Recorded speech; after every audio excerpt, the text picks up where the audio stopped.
मुसलमान जातिवाद में बांट के, धर्मवाद में बांट के लड़ाती रहेगी, आप लोगों का फायदा उठाती रहेगी। मैं आप सभी साथियों से पूछना चाहता हूं, आज इस वक्त लिम्पी नाम की बीमारी चली हुई है, सबको पता होगा। हमारी गौ माताएं कैसे तड़प तड़प के मर रही है। भाजपा सरकार, कोई पार्टी वाला बैठा हो भाई, बुरा मत मानना, बात को समझना और सुनना। भाजपा सरकार जब 2014 में चुनाव लड़ने आई, उन्हें कहा था गौ माता की रक्षा हम करेंगे। उनने करी भी गौ माता की रक्षा। कैसे करी?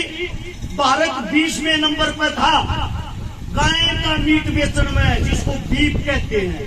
आज भारत 30वें नंबर पर है। या रक्षा करी। जितनी गाय पहले कटती थी उससे 3 गुना बढ़ गई। आज लिम्पी नाम की जब बीमारी आती है, हमारे देश का प्रधानमंत्री, हमारे देश का राजा बाहर से चीते लाता है। मैं पूछना चाहता हूँ, कहा अपने बाप की शादी में लेके जाएगा उनको? क्या कमाएंगे वे? उनके पास इस बात का कोई जवाब है? क्या कमाएंगे उनके लिए वे? हर जगह बस उनको एक ही काम है, इस लोगों को आपस में लड़ा दो, भिड़ा दो, हिंदू मुस्लिम करा दो, उसको उसका दुश्मन बना दो और तुम राज करते रहो। जो काम अंग्रेज करते थे आप लोगों को लड़ा के, वही काम आज हो रहा है। वही काम आज हो रहा है। हम आज कौन सा आजाद है? आप सबसे पूछना चाहता हूँ, आप अपने आप को आजाद मानते हो? देश को आजादी 47 में मिली थी, 1947 में।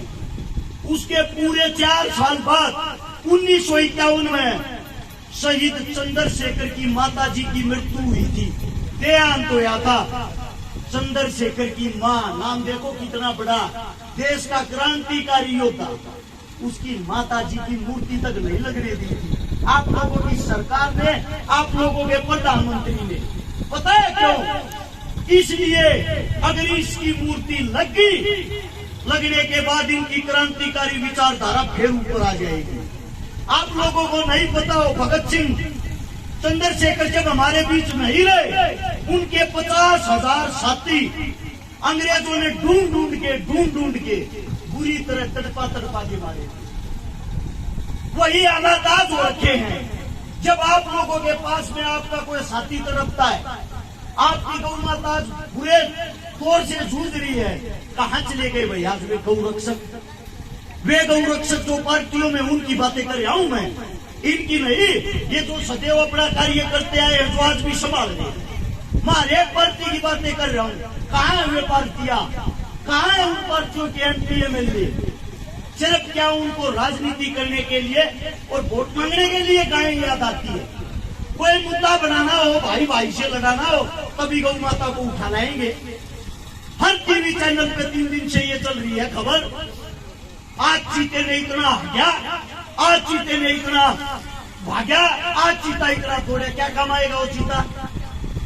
अगर वो काम आने के लिए लाए होते, काम करो, उसको संसद के अंदर ही छोड़ दो, सारे जितने निकम्मे नेता होंगे सबको खा जाएगा। यार कोई काम होता है देश के लिए, देश को डुगडुगी समझ रहे क्या? कोई भी आओ, बचाओ और चले जाओ। हमारा इंसानियत के नाते धर्म बनता है। आज हमारी गौ माता खतरे में है, तो सबसे पहले सारे काम छोड़ के हम सबका, जो अपने आप को हिंदू कहता, सच्चा हिंदू, उसका फर्ज बढ़ता है। गौ माता से बड़ा उसके लिए कोई फर्ज नहीं। सबसे पहले अपनी गौ माता को बचाएं। आपके घर में 100 रुपए हो, 200 रुपए हो, 500 रुपए हो, इतने रुपए में आप लोग गरीब नहीं होते। कोई 300 रुपए की दिहाड़ी भी करता है ना, अगर एक दिन की अपनी दिहाड़ी दे देगा, वो गरीब नहीं होता। आप मंदिरों में भी तो दान देते हो, मस्जिदों में भी तो दान देते हो, गुरुद्वारे में भी तो दान देते हो। आज हमारी गौ माता दान मांग रही है, हमारा हक बनता है हम उस गौ माता को दान दे। और सबसे पहले भाई कमेटी वालों को एक बात मैं कहना चाहता हूँ, सबसे पहला दान 5100 रुपए का अपनी जेब से मैं दे रहा हूँ। कोई भी आके स्वीकार कर ले, मेरे मुख से कोई गलत बात निकली हो उसके लिए मैं माफी चाहता हूँ। और पास की गौशाला से शायद कमेटी आई है,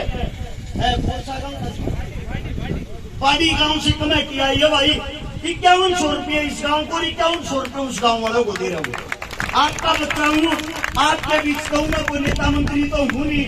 जैसा मेरा जुबान है वैसे आपके चरणों में ये अरदास है, इसको आप प्राप्त करें। और मेरे मुंह से कोई गलत शब्द, कोई गलत बात निकल गई हो, अपना बच्चा, अपना भाई, अपना बेटा समझ के माफ कर दे।